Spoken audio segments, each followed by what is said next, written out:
Assalamualaikum warahmatullahi wabarakatuh.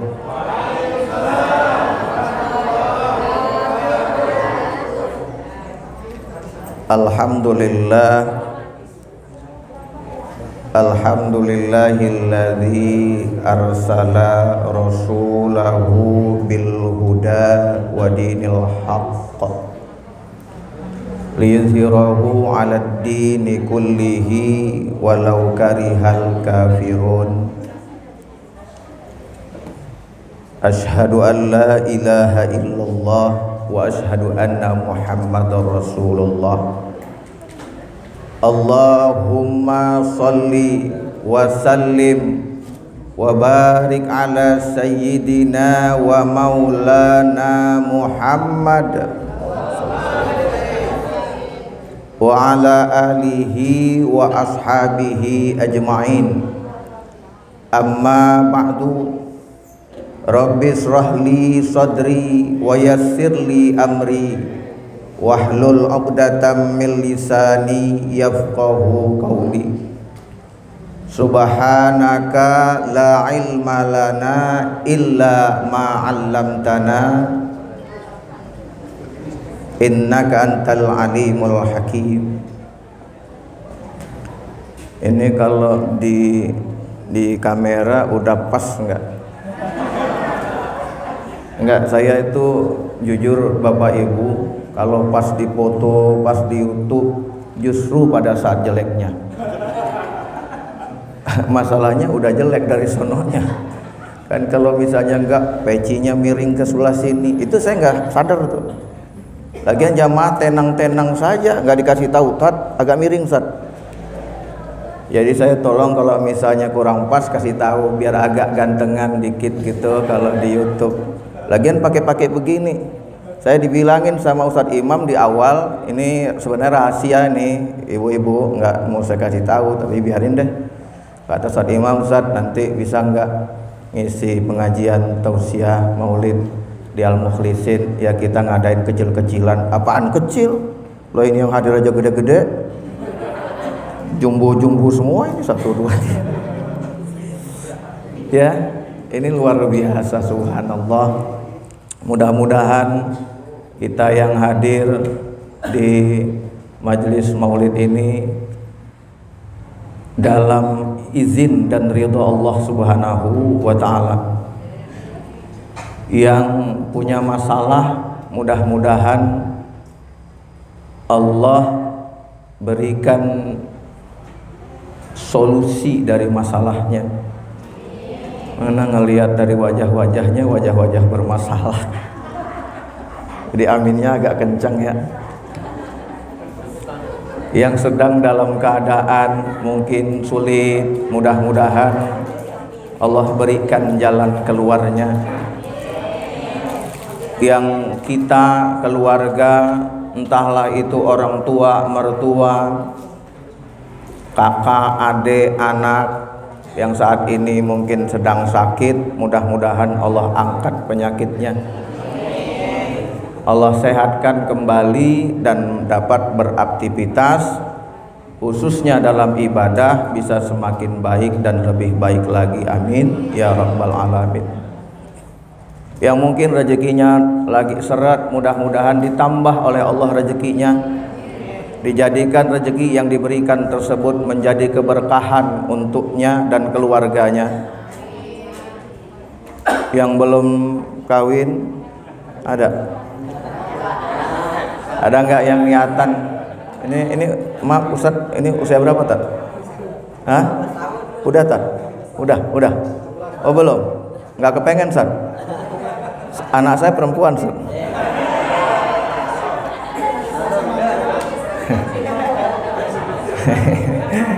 Kata yang di sana, senyum-senyum dia di sana di belakang. Ustaz, anak saya di belakang Ustaz. Iya. Mudah-mudahan Allah berikan jodoh terbaik baginya. Dan kita yang semua di sini mudah-mudahan dirahmati dan dimuliakan oleh Allah Subhanahu wa taala.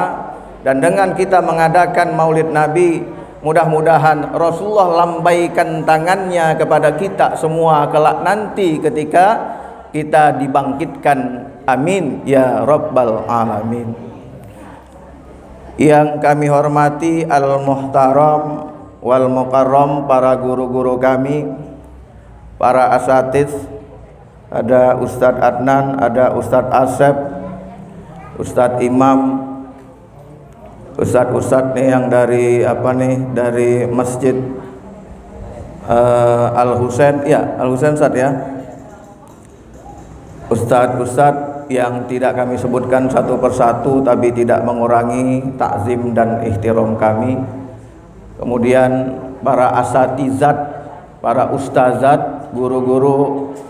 Kalau ustadz itu laki, ustazat itu perempuan. Jadi guru-guru kami, ustadz ya, para guru-guru di majelis taklim yang hadir pada kesempatan ini yang kami hormati, mudah-mudahan Allah panjangkan usianya dalam ketaatan dan ibadah, senantiasa memberikan manfaat dalam membimbing dan memberikan taklim. Amin ya rabbal alamin.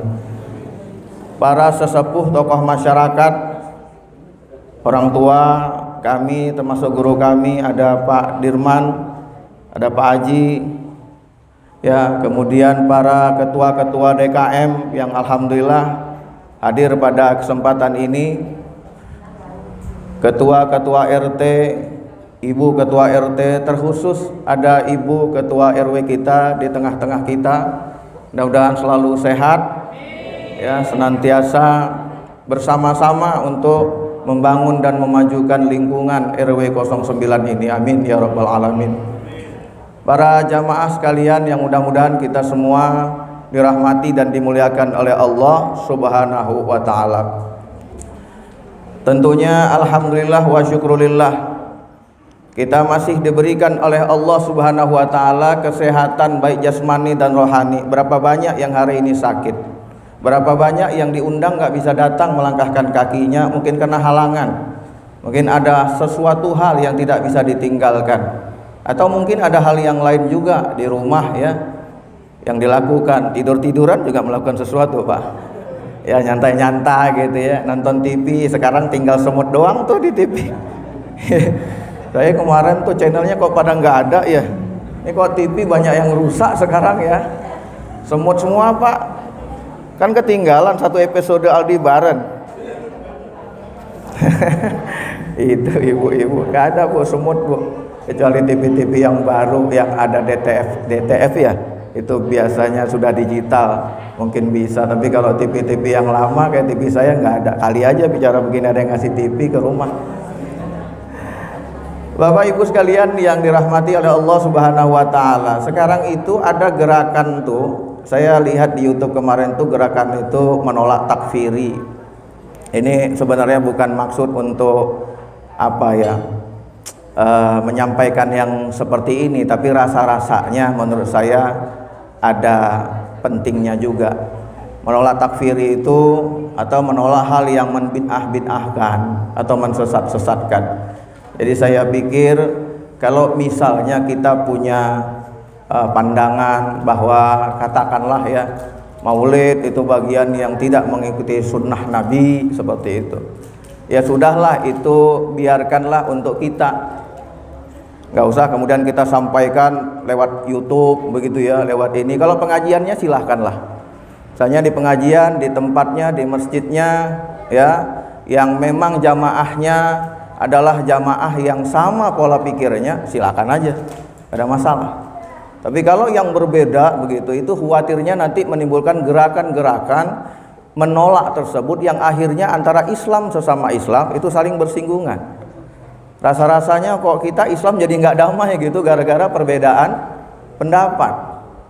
Nah, saya mau sampaikan kepada Bapak dan Ibu sebelum saya menyampaikan tentang isi kehidupan baginda Rasul ya, terkait tentang makna maulid itu sendiri. Mungkin Bapak Ibu sudah tahu ya Bu, maulid itu artinya apa Bu? Saya kalau nanya suka ibu-ibu, kenapa ya jarang sekali bahasanya tuh Pak gitu, kayaknya nggak enak gitu Bu gitu. Pak, apa maulid Bu? Hari lahir. Kalau maulud Jadi kalau maulid itu hari, Bu. Jadi sigohnya itu sigoh zaman. Tapi kalau misalnya maulud itu yang dilahirkan, bayi yang dilahirkan. Nah, ada bahasa ya yang mengatakan kalau kita itu memperingati kelahiran Nabi, bilangnya ada yang maulid, ada yang mengatakan maulud, sami mawon, sama aja. Jadi jangan wah maulid, maulud yang benar. Maulid, lo guru gua no bilangnya maulud dari kecil, bilangnya maulud, enak aja lo diganti-ganti jadi maulid, atau kebalikannya, sama aja. Nah, cuman masalahnya kalau kita bicara hukum, apa hukum maulid? Apa hukum maulud? Bu, pernah belajar hukum fikih? Ada apa aja? Wajib, betul? Sunnah, oke? Kemudian makruh, mubah, haram. Saya mau tanya satu orang di sini, arti wajib dalam hukum fikih itu apa? Maaf ya, Bu, nanya nih, tes kali-kali. Saya ngilangin grogi, sekali-kali buat orang grogi. Apa wajib dalam hukum fikih? Ada yang jawab?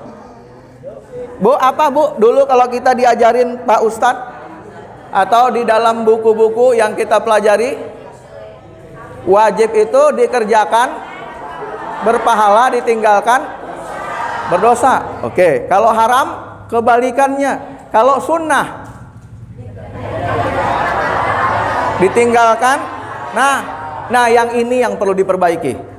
Walaupun maknanya seperti itu, tapi karena ini zaman kini, zaman kekinian, ya Bu, artis Korea aja bisa kekinian, masa kita nggak kekinian, ibu-ibu?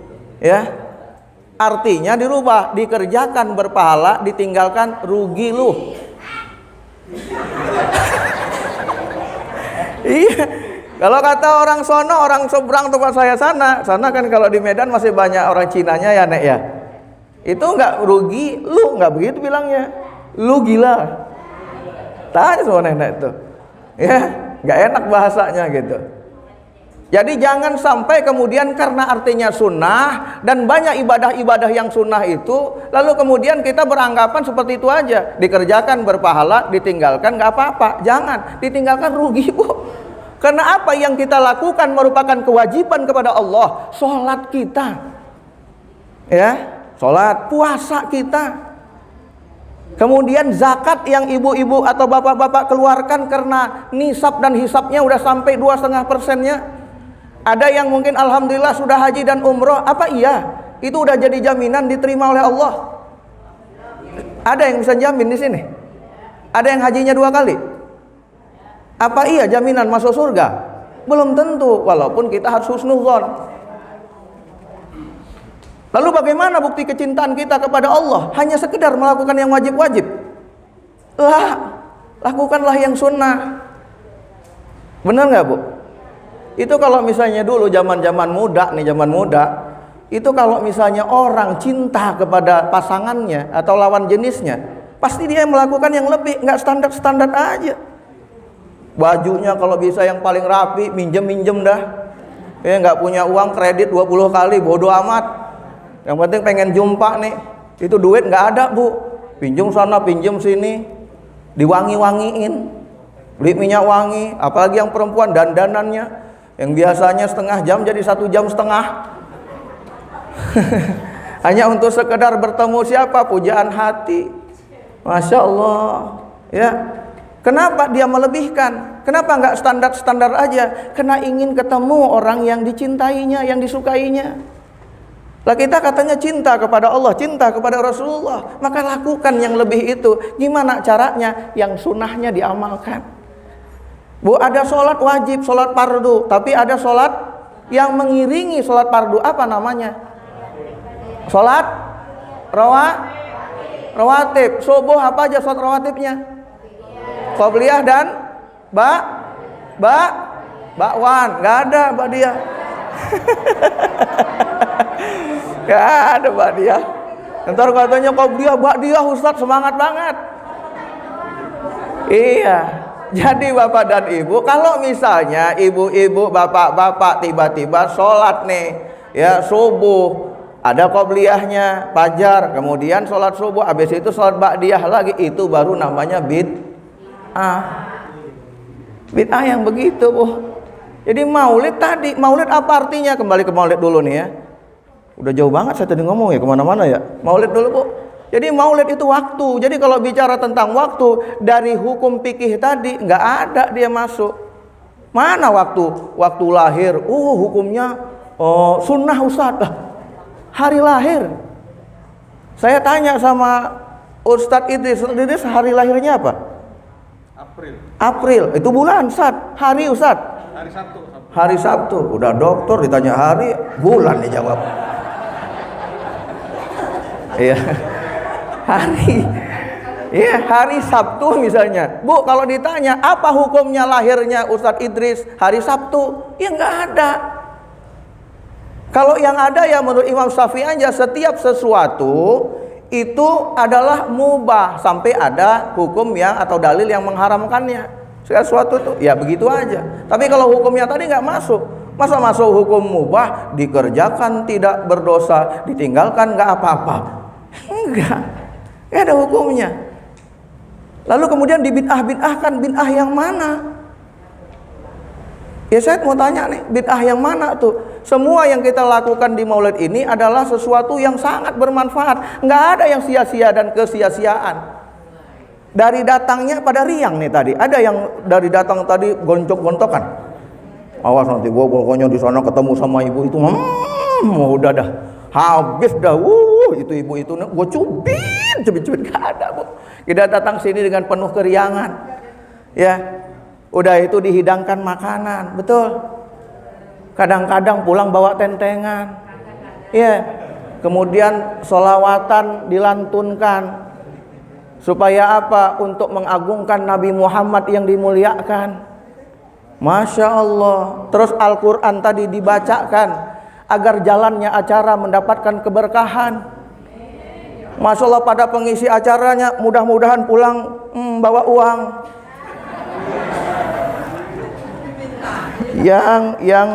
Yang hadroh cukup gopean. Yang baca Al-Quran ya udahlah ratusan saja. Tapi pengisi maulidnya kali ini ya mudah-mudahan agak banyakan. Kalau kurang tolong tambahkan. Iya, semuanya Bu yang bagus-bagus. Pembawa acaranya ya belum tadi. Adapun pembawa acaranya masih dimusyawarahkan, Bu. Baik. Jadi Bapak dan Ibu sekalian yang dirahmati oleh Allah, nggak ada. Ya, itu dari sisi maulid tadi arti. Yang kedua isinya. Apa isi maulid itu? Dari awal tadi yang saya sampaikan. Ya, ada sholawat dibacakan, kemudian ada Al-Quran dibacakan. Ya, kata Allah dalam Al-Quran terkait tentang sholawat itu jelas banget dan biasa dibaca, Bu. Bahkan ketika mau azan saja itu dibaca tuh. Ayat Al-Qurannya, apa ayat Al-Qurannya? Tadi nggak jadi, sekarang. Kalau ini nggak bisa juga, udah balik aja. Ya, padahal innallaha. Ya. Baik Bapak dan Ibu, sama-sama kita bacakan. Wahid isnani salasa. Innallaha wa malaikatahu yusalluna 'alan nabi. Ya ayyuhalladzina amanu sallu alaihi wa sallimu taslima. Apa artinya? Sesungguhnya Allah berselawat kepada innallaha wa malaikatahu, sesungguhnya Allah dan para malaikat berselawat kepada baginda Rasulullah sallallahu alaihi wasallam. Kemudian Allah menyuruh kita ya untuk berselawat kepada baginda Rasul. Jadi selawat itu disuruh, diperintahkan Allah. Jadi kalau ada kemudian selawat dilarang, naudzubillah. Berselawat kita kepada baginda Rasulullah, bahkan Allah dan para malaikat pun berselawat. Kenapa saya tadi minta bacakan Bapak dan Ibu? Karena terkadang mohon maaf Bu, saya suka mendengar kalau misalnya ada kumandang azan, itu bacaannya ditambah bukan nabi tapi nabi. Seperti itu. Seperti itu. Seperti itu. Innallaha wa malaikatahu yusalluna 'alan nabi, tidak pakai ha. Alan Nabi, karena itu ayat Al-Quran. Takutnya kalau dirubah-rubah salah. Kalau dia tidak dijadikan ayat, misalnya ala Nabi, boleh, tapi posisinya jangan dari innallaha.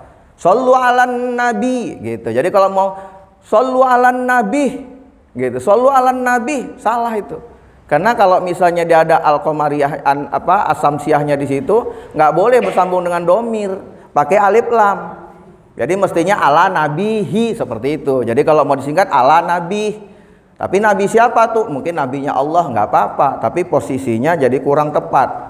Ya sering itu kadang-kadang kita baca wiridan atau apa, shallu alan nabi, shallu alan nabi gitu. Ada haknya, padahal mestinya tidak ada haknya. Ya sedikit-sedikit ilmu di situ. Baik Bapak dan Ibu sekalian, para jamaah yang mudah-mudahan kita semua dimuliakan oleh Allah Subhanahu wa taala. Kemudian di dalamnya ada Al-Qur'an dibacakan. Kemudian ada hikmah pengajian atau hikmah maulid, bagaimana kemudian agar kita mencintai baginda Rasulullah SAW dan bisa mengamalkan sunnah-sunnahnya.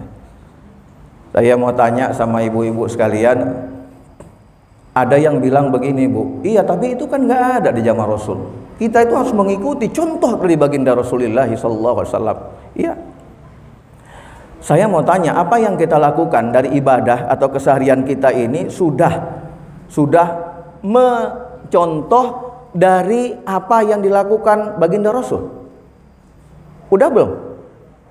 Apa yang kita lakukan nih dari ibadah yang kita lakukan, adakah yang kita lakukan itu sudah mencontoh apa yang dilakukan oleh baginda Rasul? Iya, kita contoh. Tapi apakah sama yang dilakukan Rasulullah dengan yang kita lakukan? Enggak, Bu. Dari mulai makannya beda kita mah, ya. Dari mulai sholatnya, dibacaannya itu beda, Bu. Apa yang dibaca Rasulullah Shallallahu Alaihi Wasallam yang menjadi kebiasaannya saat melakukan sholat fardu? Apa surat yang dibaca? Apa yang dibaca suratnya? Jangan-jangan kita langganan Al-Ikhlas An-Nas, Al-Ikhlas An-Nas. Kata malaikat juga catat no, dia mau sholat no catat. Alah, paling nanti bacanya Al-Ikhlas An-Nas lagi. Ya udah ketahuan mah bacanya itu doang. Ya. Apa Bu yang dibaca? Menurut keterangannya yang dibacanya itu surat Al-Kafirun dan Al-Ikhlas, kemudian surat As-Sam, ya, kemudian surat At-Tariq, kemudian surat Al-Buruj. Jangan-jangan kita nggak pernah baca surat Al-Buruj? Enggak ya Bu ya? Kalau saya aja enggak.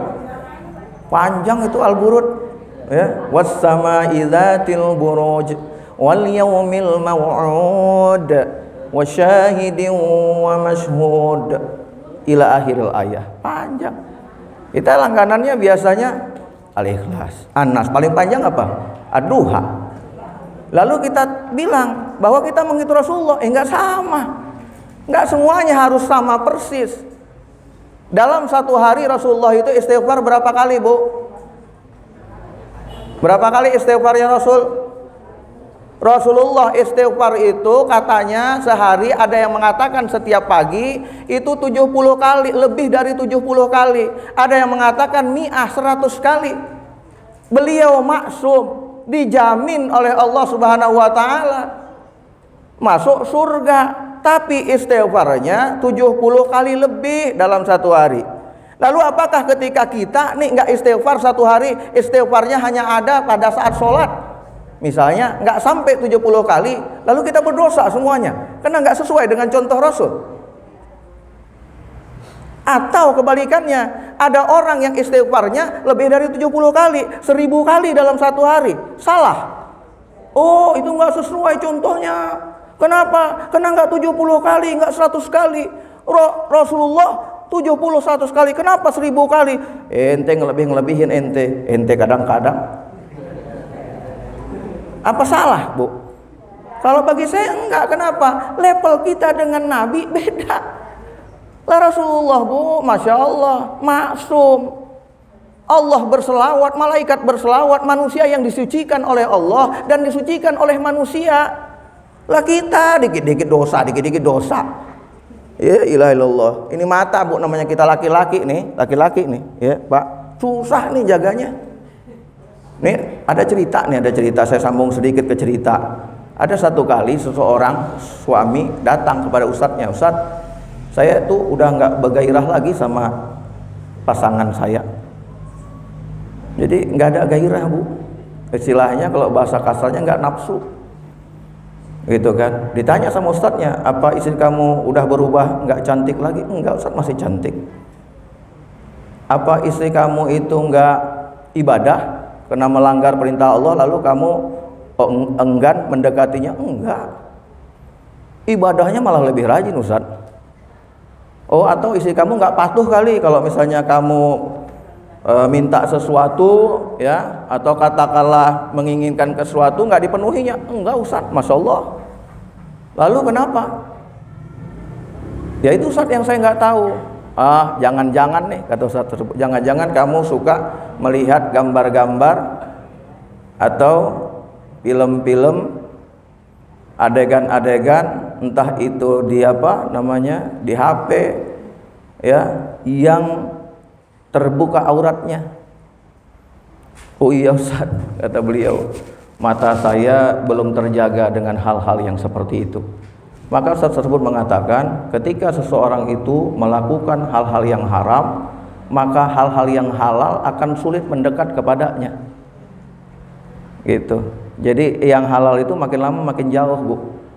Jadi kalau orang nih istilah kate itu dia melakukan yang wajib, perintah Allah, tapi yang maksiat dia lakukan, nanti lama-lama yang wajib itu minder Bu, kalah dia. Ya lama-lama makin susah melakukannya, apalagi usianya makin bertambah. Kenapa? Semakin lemah. Maka ibadah itu kudu dibiasakan. Yang dibiasakan saja nih, dari mulai dulu nih misalnya Bapak dan Ibu rajin tahajud. Semakin bertambah usia, ya, semakin bertambah usia kita, walaupun hakikatnya semakin berkurang di hadapan Allah, itu semakin semakin lemah melakukannya. Yang tadinya kita mungkin bisa tahajud sekaligus witir 11 rakaat, mulai cuma 4 rakaat doang. Kesono lagi mulai 2. Kenapa? Makin lemah. Kecuali pola hidupnya diatur sedemikian rupa, makannya, ya, kemudian apalagi tidurnya. Tapi kalau kemudian tidur makan nggak diatur, nggak seperti atau sekuat dulu lagi, apalagi yang nggak biasa. Jadi jangan coba-coba, nanti saya tahajud kalau udah umur 50 tahun ke atas, nggak bisa. Yang dibiasakan saja makin lemah, apalagi yang tidak dibiasakan. Ibu-ibu nanti kalau saya mah udah 40 tahun, udah 50 tahun, dekat-dekat pensiun, kayaknya saya mau khatamkan Al-Quran mah 1 hari 2 kali atau sekali insya Allah. Kalau sekarang mah susah banget, banyak kesibukan, ya. Kesibukannya jalan-jalan, selfie, makan-makan, nongkrong, makan-makan. Udah itu ceritain orang lagi. Mending kalau yang baik-baik diceritakan. Udah ceritakannya orang yang nggak baik-baik lagi, udah tahu gibah nggak boleh, ya, gibah terus disosialisasikan, ya. Jadi Bapak dan Ibu sekalian hati-hati, ya. Bapak dan Ibu sekalian yang dirahmati oleh Allah Subhanahu Wa Taala, itu tadi tentang maulidnya. Nah kemudian apa yang bisa kita contoh dari baginda Rasulullah SAW? Pertama, hubungannya kepada Allah. Bagaimana hubungan baginda Rasul kepada Allah? Luar biasa dekatnya, ya, luar biasa ibadahnya. Satu kali Rasulullah, ya, ditemui oleh istrinya melakukan sholat tahajud, mungkin malam kebangun gitu, sampai bengkak Bu, Pak, bengkak, sholat tahajud bengkak, sholat tahajud bengkak, sholat tahajud bengkak. Kaki, bukan tangan, kakinya bengkak. Kenapa bisa bengkak? Terlalu lama. Ada kira-kira Bapak dan Ibu mungkin sebagai perbandingan saat sholat itu bengkak? Ustadz, saya bengkak, sekaligus nggak bisa jalan. Kenapa? Kolesterol. Ini mah bukan kena kolesterol.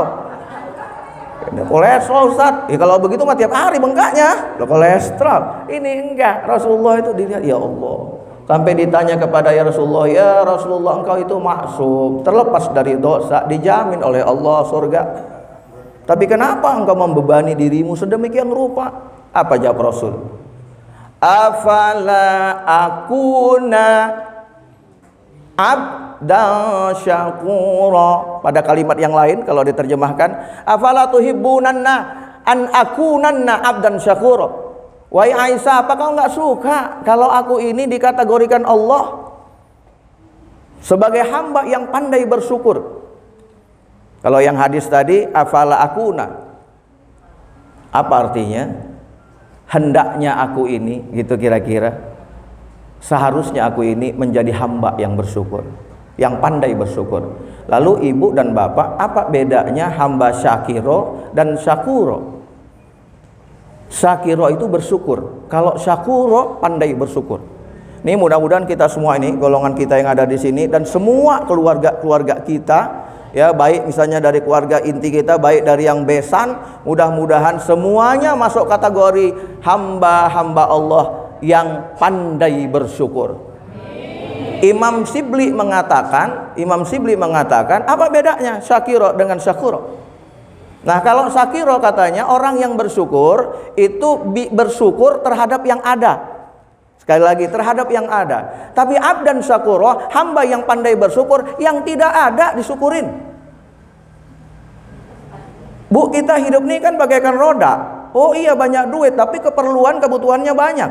Lah kadang-kadang anak kita sakit, bisa-bisa keperluan kebutuhannya lebih banyak daripada apa yang dihasilkan. Ada saatnya nggak ada saatnya kita susah dan sulit. Tapi pada saat itu, bagaimana sikap kita kepada Allah? Bagaimana kita menyikapi hidup itu? Nah, orang yang pandai bersyukur nggak ada bedanya, ada dan nggak ada. Ada dan nggak ada bedanya.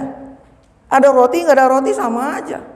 Ada makanan gak ada makanan sama aja. Maka Rasulullah mengajarkan kepada kita, saat gak menemukan makanan dalam pagi itu, dia berpuasa. Maka kemudian menjadi ketentuan, boleh sholat sunat, puasa sunat ya dilakukan pada hari-hari yang telah ditentukan atau diajarkan. Senin Kamis misalnya, ya itu nggak niat dari pagi, nggak niat dari sahur. Pagi-pagi bangun nih, makanan nggak ada, puasa boleh. Ya, boleh seperti itu. Karena Rasulullah sering, karena nggak ada nggak apa-apa. Ya, tapi kan karena nggak ada makanan, jadinya saya puasa. Ya nggak apa-apa. Emang kenapa rupanya? Maka kalau saya ditanya, Pak Ustadz, saya itu pengen Ustadz kalau saya pas tanggal lahir itu bukan apa istilah kata orang sekarang, kalau orang lahiran itu diapain? Ulang tahunin, enggak usah Ustadz. Tapi saya ingin berpuasa pada saat lahir saya. Boleh enggak? Saya bilang boleh, tapi perkara pahalanya wallahu a'lam bishawab. Biasanya nggak tahu. Tapi kalau orang puasa aja menahan diri dari makan dan minum, ketika dia berpuasa akhirnya mata dia terjaga, langkah dia terjaga, pendengaran dia terpelihara, ya alhamdulillah. Kenapa nggak boleh? Oh bid'ah, ya bid'ah, tapi mudah-mudahan ada pahalanya Allah Subhanahu wa taala. Apalagi kalau punya keinginan, aku ingin saat dipanggil oleh Allah Subhanahu wa taala dalam keadaan sujud ataupun dalam keadaan puasa. Subhanallah. Kemarin tuh Ibu Taslimah apa Taslamah itu lagi ngaji, Bu. Lagi ngaji, itu ngaji rame-rame nih. Biasa kalau ibu-ibu tuh kan ada yasinan, ada apa, lagi ngaji, ada YouTube-nya sampai sekarang. YouTube-nya ada. Di TV nggak ada, di TV semut yang ada, di TV semut. Itu di YouTube ada. Ya, lihat tuh Bu. Kenapa kok bisa dia meninggalnya atau di akhir hidupnya saat beliau itu membaca Quran? Kita bisa nggak? Mudah-mudahan kita bisa. Gimana caranya? Biasakan lidah kita, basahi lidah kita dengan zikir kepada Allah, sering-sering membaca Al-Quran. Insya Allah matinya husnul khotimah dalam keadaan kita membaca Al-Quran. Lah orang mati sesuai kebiasaannya Bu. Ustadz bohong. Itu dia sering mancing tapi matinya nggak di kolam pancing, kagak. Apaan Ustadz? Tiap hari mancing, Minggu mancing, Sabtu mancing, Minggu mancing. Kagak, dia meninggalnya di tempat tidur Ustaz, lagi sakit, bukan di tempat pancing. Bukan begitu. Menurut kebiasaannya itu apa? Saat kita sakaratul maut, yang dihadapkan kita apa yang menjadi kebiasaan itu? Kalau kebiasaan kita maksiat, ini saya bicara maksiat bukan bicara mancing lagi ya. Dan mancing nggak maksiat Bu, apalagi dia sambil zikir enggak, cuma sebel aja pasangannya. Lama banget pulang mancing mulu. Akhirnya di rumah jadi nggak harmoni itu gara-gara mancing. Udah dapatnya nggak banyak lagi, ya. Yang nggak boleh kalau mancingnya ada unsur judinya itu. Itu kalau ada unsur judi, tolong bapak dan ibu nggak mancing ya.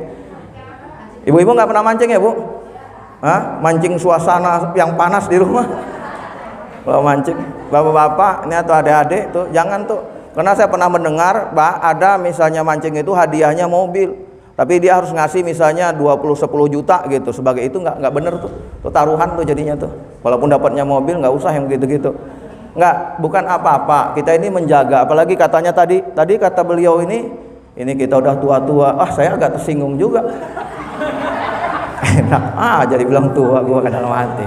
Tapi mikir-mikir iya juga. Artinya begini Bu, di usia kita di atas 40 tahun itu tidak 1-2 ya yang sudah dipanggil oleh Allah Subhanahu wa taala. Jangan sampai pada saat kita meninggal itu, saat maaf kita bermaksiat.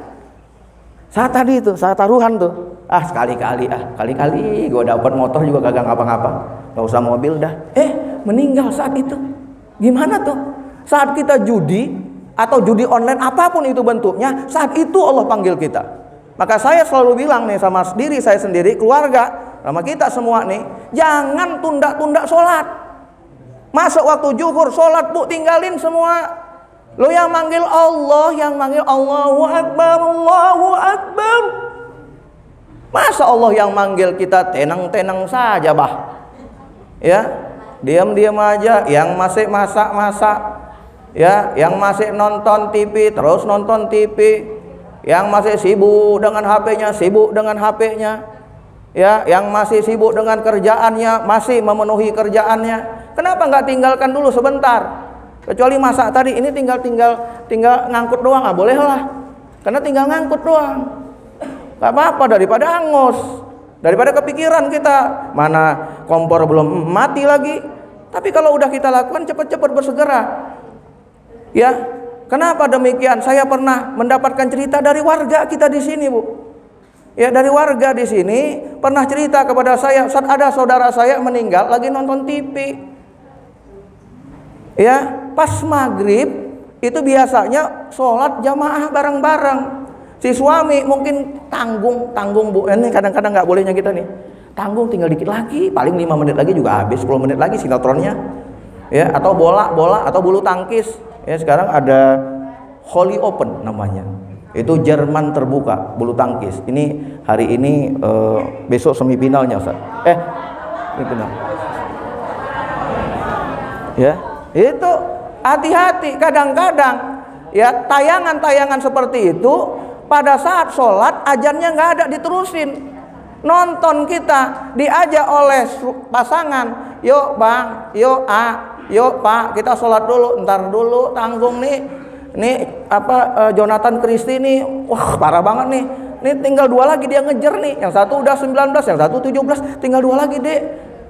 Poinnya juga tinggal 3 lagi, tinggal 4 lagi 17, 4 lagi tinggal, entar aja. Paling 3 menit juga habis. Ya, itu ada kejadian Bu. Pada saat seperti itu dia ditunggu sama istrinya akhirnya kembali. Ya, kemudian berwudu. Saat berwudu, istrinya ke situ lagi untuk mengingatkan sholat. Ternyata suaminya sudah dipanggil oleh Allah Subhanahu wa taala. Persoalannya adalah pada saat meninggal itu sudah jatuh waktu sholat, tapi belum melaksanakan sholat. Ditanya apa husnul khotimah? Ya saya juga nggak ngerti. Saat itu gimana keadaan begitu? Tapi Bu, andai kata kita yang pada posisi itu, ya, ada yang kita tunda, padahal kewajibannya sudah datang, panggilannya sudah datang. Kan seolah-olah Allah bilang begini, si ente neraka, misal nih neraka. Ini ke neraka. Kenapa ya Allah? Saya kan biasa beribadah. Iya, tapi di akhir hayat ente mendahulukan yang lain. Kenapa panggilanku nggak ente penuhi? Seperti itu. Kalau seperti itu yang disampaikan oleh Allah saat kita berhadapan dengannya nanti, apa yang bisa kita katakan? Alasan apa yang bisa kita bilang? Makanya ibu-ibu sekalian jangan tunda, karena kita nggak tahu masalah mati. Orang duduk bisa mati Bu, duduk aja bisa mati berjamaah. Itu orang naik pesawat duduk, jatuh pesawatnya mati semuanya. Duduk bisa mati, ngerokok bisa mati. Siapa yang sering ngerokok nih? Mati. Iya, mati ngerokok. Iya, ngerokok lagi jalanan naik motor, ngerokok. Itu bekas itunya tuh kena tangannya sendiri, panas, terkejut. Akhirnya agak belok dikit, tabrak sama mobil. Meninggal gara-gara ngerokok.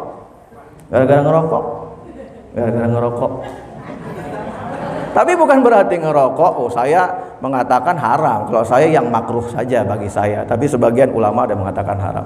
Ya terserahlah kalau ibu-ibu masih memberikan keleluasaan bagi pasangan atau suaminya untuk merokok. Tapi bapak-bapak hati-hati, karena ada bahasa di kota itu, merusak kesehatan.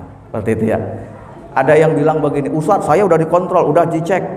Alhamdulillah Ustadz masih bersih. Iya, tapi dia bisa terakumulasi suatu saat, tiba-tiba bengek, bisa-bisa penyakit-penyakit lain juga hadir. Ngingetin nih, bukan berarti saya nggak ngerokok Ustadz, cuma ngingetin aja.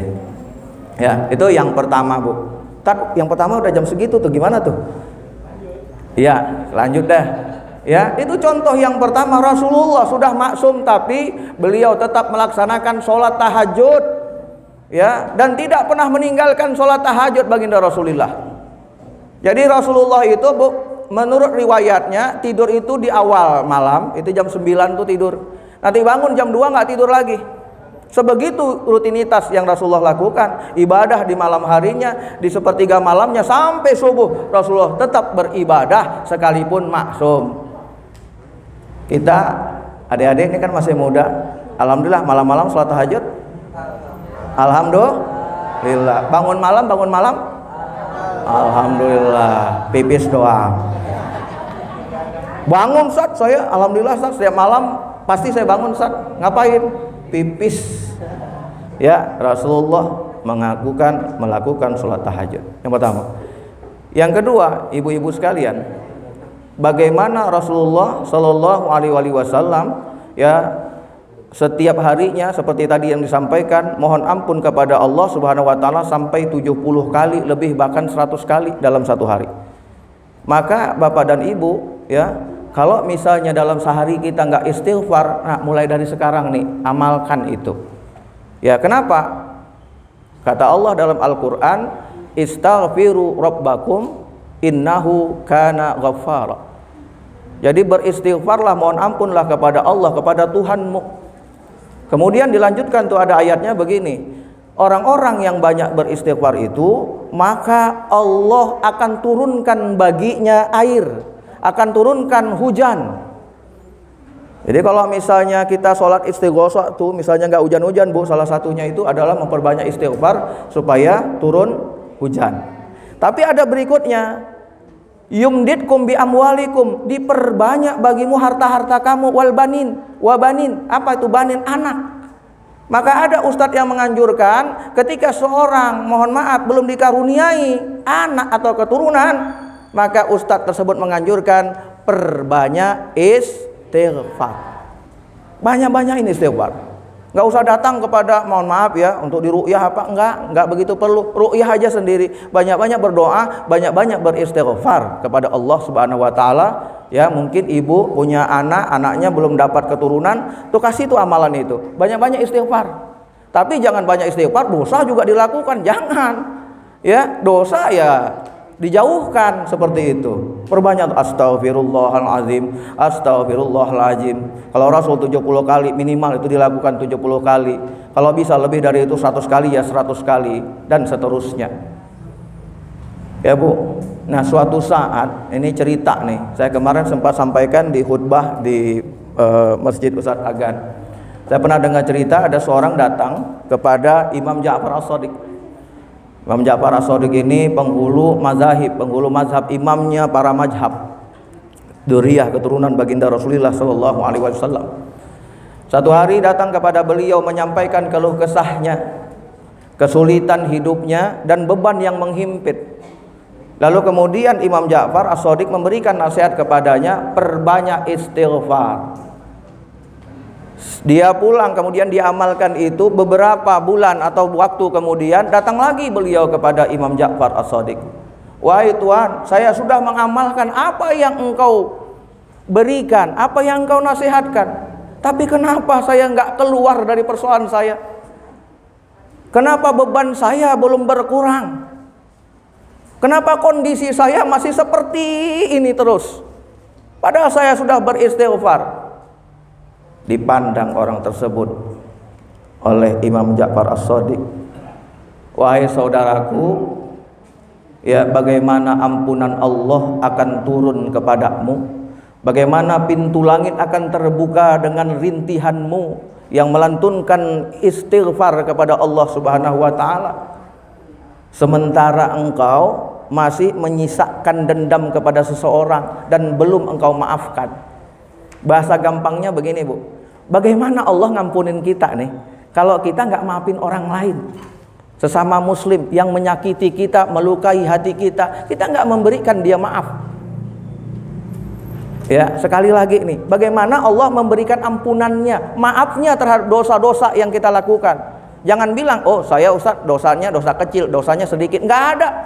Kullu bani Adam khata' wa khairu khata'in atawabuna ilallah. Setiap bani Adam itu pasti punya salah, dan sebaik-baiknya salah adalah bertobat. Nggak ada kita yang nggak punya dosa kecuali Nabi. Kalaulah seandainya dosa itu berbentuk, Pak, Bu, berbentuk dia, bentuknya tai lalat aja, sungguh sekujur tubuh kita ini tai lalat semuanya. Ini karena kita, aib kita ini, karena disembunyikan Allah aja nggak dibuka nih. Kalau dibuka wajah-wajah berdosa nih kita ini. Ya jujur dikit-dikit, Bu. Kalau lewat aja jalan, ini saya lewat jalan, emang nggak banyak yang terbuka? Banyak, Bu. Jangan anak muda, remaja, nenek-nenek kadang-kadang masih banyak terbuka. Yang mana pakai apa tuh, apa dasternya gombrong lagi di sini. La ilaha illallah. Ya, tuh itu, masya Allah tuh. Kita kadang-kadang nggak bisa menghindar dari hal yang seperti itu. Dosa, dikit-dikit dosa kita. Ya ibu-ibu ngomongin orang kan biasa tuh, kadang-kadang kita susah. Udah itu kita kadang-kadang mau jauh nggak enak. Kalau jauh nanti dianggap gimana? Ikut-ikut nimbrung, ujung-ujungnya denger, dosa juga. Ya, maka kalau bapak ibu sampai hari ini punya saudara, ya saudara nih sekandung misalkan, atau sama orang tua kita atau sama mertua yang saat ini kita luka hatinya, sakit hati kita, jangan sekali-kali simpan perasaan itu, buang jauh-jauh. Jangan sampai itu jadi dinding bagi kita untuk masuk ke surganya Allah Subhanahu wa taala. Capek kita ibadah, Bu. Ibadah udah banyak, puasa nggak kita tinggalkan. Alhamdulillah yang namanya sedekah bantu orang sering. Tiba-tiba ditutup kita, la yadkhulul jannata qati'un, muttafaqun alaih, hadis riwayat Bukhari dan Muslim. Tidak masuk surga orang yang memutuskan tali silaturahmi. 3 hari kita tidak menegur saudara kita, masuk dalam kategori fasik, dosa besar. Apalagi sedarah. Ada yang begitu? Ada yang saudara gitu nggak mau ketemuan, nggak mau silaturahmi, atau kepada nih saudara nih dari ipar misalnya, ada yang begitu? Jangan, Bu, jangan. Udah itu udah. Kalau hari ini masih begitu, datang minta maaf. Oh Ustadz kan dia yang salah. Iya, nggak apa-apa. Karena kemarin tidak kita buka pintu maaf kepadanya. Naudzubillah sama naudzubillah. Bu, ini logika ya. Kalau kita ketemu orang, ibu-ibu begini nih ketemu, bukan saudara, cair banget kan? Senyum, ketawa. Gimana, Bu? Dipeluk. Mesra banget. Lalu kita punya saudara nggak bisa mesra kayak gitu. Hei, kata Tuhan, afala ta'qilun, apa engkau nggak berpikir itu darah sedarah loh. Kau lahir dari rahim yang sama, tapi kau tidak bisa berbuat lebih daripada orang lain. Apalagi sama orang tua kita, sama ibu kita. Itu kan ada kadang-kadang nih Ustaz, gilan makanan beli buah, udah nggak kita mau makan nih, kecil-kecil dikasihkan sama babak mama. Kan tega banget, sungguh teganya. Ya Allah, ini kecil-kecil nih. Ini apel nih, misalkan ada jambu nih. Dipisahin, Bu. Yang gede-gede untuk kita, sama anak kita. Lah yang kecil-kecil untuk babak neng lu kasih babak bawain babak yang kecil-kecil. Ya ilaha illallah. Apalagi kalau rasanya asam, naudzubillah summa naudzubillah. Jadi jangan begitu, berikan orang tua keluarga kita yang lebih baik. Wong sedekah saja, Bu, dianjurkan dalam Al-Qur'an itu, kalau kita punya saudara yang butuh bantuan, kepada siapa dulu? Bukan kepada orang lain, saudara dulu. Jangan saudaranya diantepin dengan orang aja, rajin banget. No, karena pengen dilihat orang, biar dikata baik. No. Istilah KT nih, istilah KT itu kalau misalnya dia ada apa urunan-urunan, ya ada urunan-urunan, kemudian ada apa namanya itu ini apa sumbangan-sumbangan. Wah itu paling gede biasanya nomor 1 Haji Anu, nomor 2 Haji Ana, begitu. Udah gede ditulis. Ya, kenapa? Supaya orang lain tahu apa yang diberikan. Ya. Jadi Bapak dan Ibu sekalian hati-hati, ya. Apalagi tudingan-tudingan kepada saudara, jangan, oh saudara si anu mah pelit banget saudara gua. Diceritakan sama orang lain, Bu. Saudara sendiri diceritakan sama orang lain, saudaranya pelit. Padahal dia sendiri pelit. Betul? Kita ini jangan selalu bilang begini, Bu. Ini orang pelit. Enggak, bahasa-bahasa seperti itu ditujukan kepada kita. Hei Wahyuden, apakah kau pelit? Itu bukan ke orang, bukan tuh Pak Haji Imam no. Pak, enggak begitu. Begini nih. Diri sendiri kalau soal itu, jangan ke orang lain. Jangan-jangan kita pelit. Kenapa? Enggak berubah-ubah hidup kita gitu-gitu aja. Jelas ayat Al-Qur'annya, masalul ladzina yunfikuna amwalahum fi sabilillah kamasali habatin ambatat sab'a sanabila fi kulli sumbulatin mi'atu habbah wallahu yudha'ifu liman yasha wallahu wasi'un alim. Itu jelas Al-Qur'an. Perumpamaan orang-orang yang menafkahkan hartanya dan Allah. Apa tuh lanjutannya? Bagaikan 1 tumbuh jadi 7. Dari 7 itu tumbuh 100, berarti 700. Itu pun masih wallahu yudha'ifu liman yasha. Allah lipat gandakan. Lalu maaf, kita selalu bilang orang pelit. Kondisi kita nggak berubah-berubah. Jangan-jangan kita juga nggak pernah ngeluarin. Kenapa? Kalau orang yang ngeluarin dibalas oleh Allah. Jelas ayatnya. Kita nggak dibalas-balas. Jangan-jangan. Siapa orang-orang yang bertakwa, Bu, dalam Al-Quran? Siapa mereka yang bertakwa dalam Al-Quran? Kata Allah dalam Al-Quran surat Al-Imran ayat 134. Apa bahasanya? Uiddat lil muttaqin, dipersiapkan bagi orang-orang yang takwa. Siapa yang takwa itu? Alladzina yunfikuna fis sarra'i wad dharra wal kadhiminal ghaidha wal 'afina 'anil nas wallahu yuhibbul muhsinin. Di antara gambaran tanda-tanda orang yang bertakwa kata Allah dalam Al-Quran, di samping ada surat yang lain 3. Yang pertama apa? Orang-orang yang menafkahkan hartanya di waktu lapang maupun Maka kalau kita di waktu lapang aja berinfak bersedekah, tapi di waktu sempit enggak, jangan-jangan kita belum masuk kategori orang-orang yang Oh Ustaz, saya kan gajinya baru 100.000. Keluarin. Jangan nunggu kaya. Ya kapan kayanya nggak pernah dikeluarin. Ya. Yang kedua, wal kadhiminal ghaidh, menahan emosi. Ini kadang-kadang, Bu, gara-gara nggak bisa nahan emosi, ada yang namanya polisi nembak polisi. Ada polisi nembak mati, Bu, ditembak mati. Nggak hidup lagi. Polisi nembak polisi. Gara-gara apa? Amarah. Ada santri mukul santri bahkan sampai mati gara-gara apa? Amarah, nggak bisa mengendalikan emosi. Ya. Ada suami KDRT kepada istrinya gara-gara apa? Nggak bisa nahan amarah. Lesti. Kasihan Lesti, Bu. Kasihan Lesti kasihan. Iya, gara-gara kasihan gitu ngomong macam-macam, habis, Bu. Ada yang sekarang tuh gara-gara istilahnya netizen salah ngomong saat di pengadilan. Ya, jadi hati-hati kalau ngomong sekarang ini gampang nih, ada YouTube begini ngomong gitu. Ya, ujung-ujungnya dipidanakan. Ya. Ada orang tua bahkan banting anaknya, Bu. Ada. Anak dibanting, salah kagak ada. Yang salah siapa ditanya nih. Ketika dia diajukan ke polisi, ya, ditanya sama dia, "Bu, kenapa banting anaknya?" "Anak saya nggak salah apa-apa, Pak." Lalu suami saya selingkuh. Lah, kenapa suaminya selingkuh, anak yang dibanting? Ada yang suaminya nggak bisa ngasih nafkah, pergi nggak balik-balik lagi, anaknya dibunuh. Naudzubillah, summa naudzubillah. Maka ibu-ibu sekalian, ketika kita bertuhankan kepada Allah, yakin kepada Allah, mengikuti sunnah baginda Rasulullah, persoalan kondisi apapun, ya, kita harusnya sebagai hamba yang bersyukur. Yang kedua, orang yang pandai bersyukur itu adalah, yang pandai bersyukur itu sama saja baginya, Bu, dipuji ataupun dihina. Gak ada bedanya, dipuji bersyukur, dihina bersyukur. Kita kan susah ya, Bu. Ya, susah banget. Rasulullah itu diludahi setiap hari, langganan ngeludahnya, Bu. Bahkan ketika sakit dicariin yang ngeludah. Ya, yang mana yang ngeludahin gua? Coba kita ada orang ngeludah kita. Kita gaplok, Bu. Kita gampar tuh orang bisa. Dasar lu, gua nggak salah apa-apa lu ludahin. Nabi ngasih. Kenapa? Nabi ketika dihina, Nabi disakiti, Nabi nggak marah.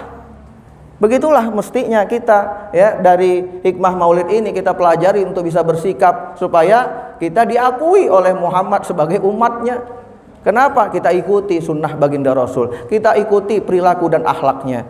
Walaupun nggak begitu, tapi kita bisa menahan emosi. Karena kita menahan emosi bagian orang-orang yang takwa dan dicontohkan oleh baginda Rasul.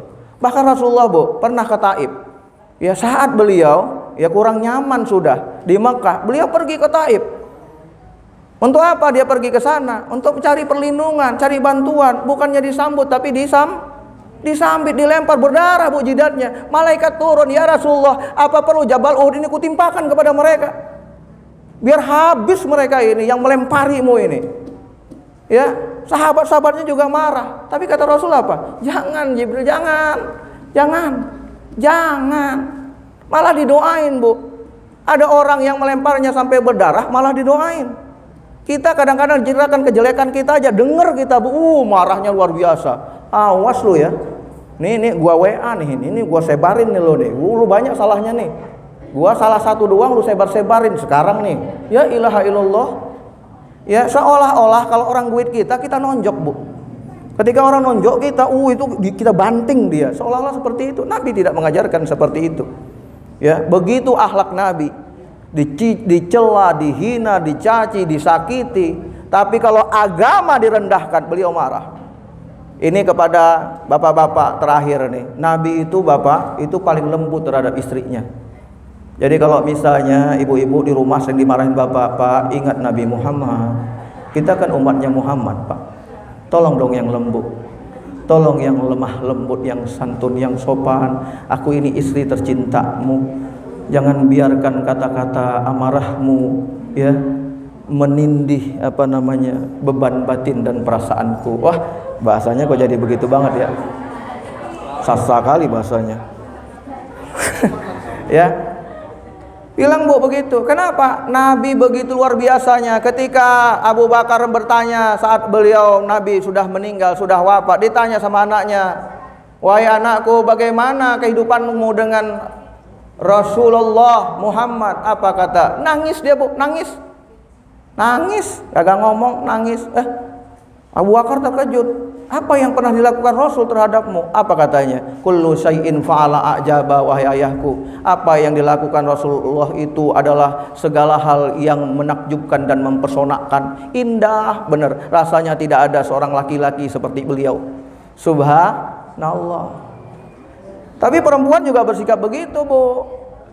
Itu yang namanya Aisyah itu Nabi, itu istri Nabi itu. Kalau katakanlah Nabi itu dari mana-mana pulang, wah, itu sebelum pulang udah disambut itu penuh dengan kerinduan tuh. Kira-kira bapak-bapak kalau mau pulang jam sekian, ibu-ibu penuh kerinduan nggak? Alhamdulillah nih suamiku mau pulang jam segini nih. Disiapkan nggak, Bu, makanan terbaik dan terenak untuk mereka? Disiapkan nggak? Siapin, Bu, yang terbaik. Kalau perlu telepon, "Ayah, ini makanan kesukaan ayah udah siap di atas meja. Yang cepat pulangnya ya." Itu baru. Ini giliran belum pulang udah dipeseninnya macam-macam, Ustaz. "Ya, jangan lupa beli telur ya nanti di jalan ya, 1/4 aja, 1/4. Itu minyak goreng juga udah habis." Pulang belum, Bu, baru jam pulang doang udah dipesenin macam-macam. "Mana ini mama lagi keluar nih, tolong tuh jemuran diangkatin ya kayak mendung." Lah, lu aja yang pulang. Kenapa laki lu disuruh? Ya, mana segala pempes lah disuruh beli, pembalut lagi. Lah, pembalut lakinya suruh beli. Iya, kenapa saya tahu? Biasa, sama.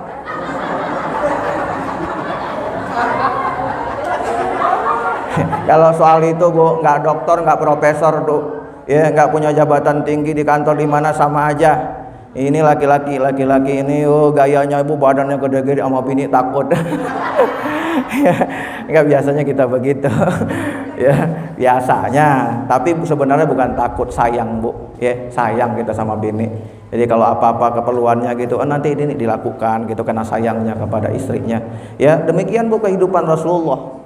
Ya, dia dihina di rumahnya begitu luar biasanya. Marah nggak pernah. Tapi kalau agama diinjak-injak, luar biasa marahnya Rasul.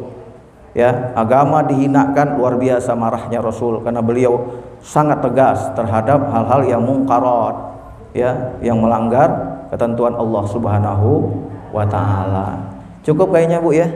Kayaknya udah banyak lah kita dapat pembelajaran ya kecil-kecil. Oh, terakhir nih. Jadi pernah begini, Bu, sebelum tidur Aisyah diingatkan. Ya, waktu mau tidur diingatin sama Nabi. La tanami qabla an taf'ali arba'at asya. Ya, ini auqala lah. Kata-katanya intinya seperti itu. Kata Rasul, ya Aisyah, lakukan 4 hal sebelum tidur. Apa itu? Yang pertama, an khatamtil Quran. Hendaknya engkau menghatamkan Quran. Sebelum tidur, Bu. Yang kedua, wa an taj'ali al-anbiya radina anki. Ya, jadi menjadikan para nabi-nabi itu ridho kepadamu. Kemudian apalagi?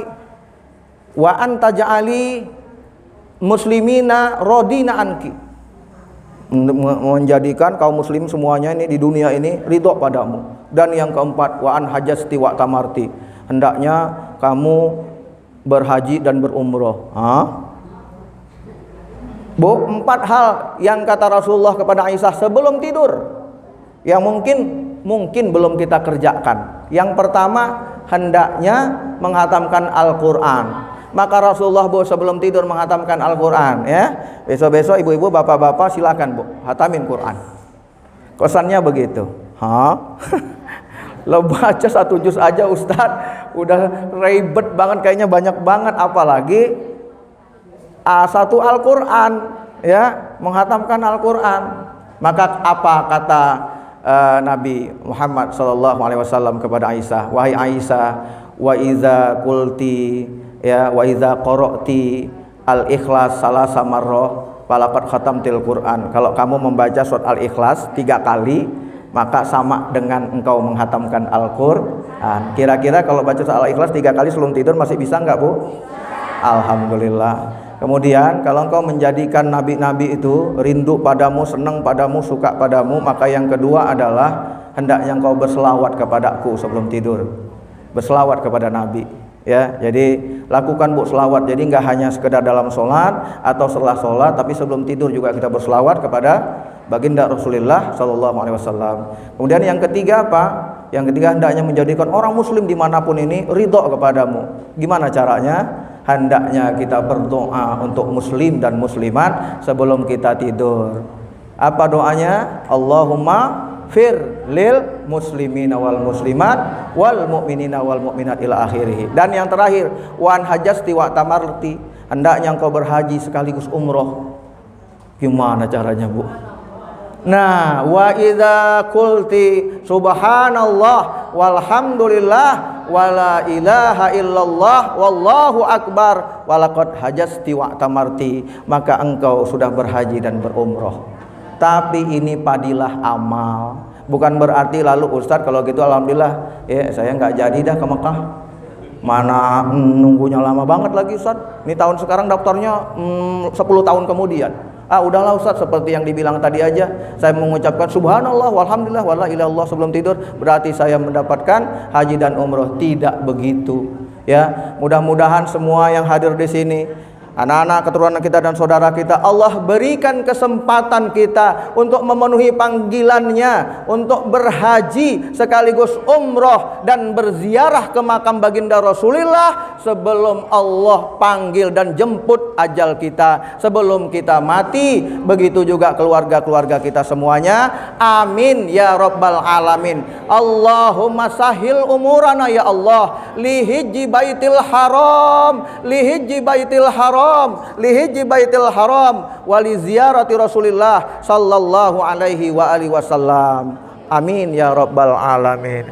Demikian Bapak dan Ibu, mohon maaf atas segala kekurangan. Billahi taufiq wal hidayah. Assalamualaikum warahmatullahi wabarakatuh.